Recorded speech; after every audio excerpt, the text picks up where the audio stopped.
रिया और अयान की कहानी। रिया की मुलाकात अयान से एक बरसात की दोपहर में कॉलेज स्ट्रीट के पास एक सड़क किनारे किताबों की दुकान पर हुई। वह अपने छात्रों जो सीखने की अक्षमता से जूझ रहे थे के लिए किताबें ढूंढने आई थी। अयान वहां एक किताब पाठ के लिए पर्चे छोड़ने आया था, जहां शायद ही 5 लोग आने वाले थे। उनकी नजरें एक दूसरे से मिली। उसने एक अजीब सी मुस्कान दी। उसने वही गर्मजोशी से लौटाई जो नाजुक दिलों को संभालने की आदी थी। अगले कुछ हफ्तों में वे बार बार एक दूसरे के सामने आते रहे, ट्राम स्टॉप पर, चाय की दुकान पर और फिर उसी किताबों की दुकान पर जहां अयान काम करता था। वह उसके उन बच्चों के प्रति धैर्य से प्रभावित था जो ठीक से बोल नहीं पाते थे। वह उसके लेखन के उस शांत जुनून से हैरान थी जिसे कोई प्रकाशित नहीं करना चाहता था। धीरे धीरे उनकी दुनियाएं एक दूसरे में गुंथने लगी।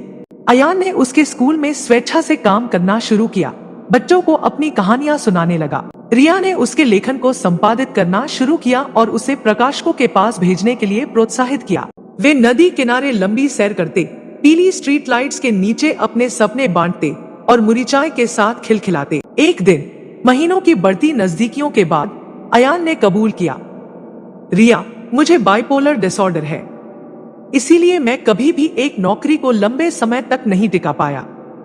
कुछ दिन मैं लिख नहीं पाता, कुछ दिन तो बिस्तर से भी नहीं उठ पाता। उसने सोचा वह दूर हो जाएगी, पर उसने उसका हाथ थाम लिया। तो उन दिनों उसने धीरे से कहा, तुम्हारे पास कोई होगा जो तुम्हारे लिए चाय लाएगा। उनका प्यार खिला, बड़े इशारों में नहीं बल्कि छोटी छोटी स्वीकृतियों में। लेकिन समाज उतना दयालु नहीं था। रिया के माता पिता हालांकि प्रगतिशील थे पर चिंतित थे।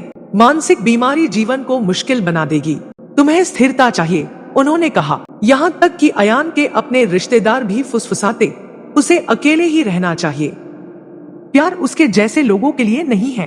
इन फैसलों के बावजूद रिया उसके साथ खड़ी रही। उसका मानना था कि प्यार किसी को बचाना नहीं बल्कि उसके साथ खड़े होना है जब वह खुद को बचा रहा हो। समय के साथ अयान की पहली किताब हवा पर खत प्रकाशित हुई। यह उन बच्चों की कहानी थी जो बोल नहीं सकते थे पर जिनके दिल सबसे ज्यादा आवाज करते थे। रिया के छात्रों से प्रेरित इस किताब ने हजारों पाठकों को छुआ। 1 साल बाद उन्होंने शादी की, किसी भव्य समारोह में नहीं बल्कि एक बरगद के पेड़ के नीचे, जहां रिया के स्कूल के बच्चे फूल बिखेरने वाले थे और अयान के हाथ से लिखे वादे हवा में गूंज रहे थे। रिया और अयान ने मिलकर एक छोटी सी पहल शुरू की, सीखने की अक्षमता वाले बच्चों को रचनात्मक लेखन सिखाना और कहानियों के जरिए मानसिक स्वास्थ्य के बारे में जागरूकता फैलाना।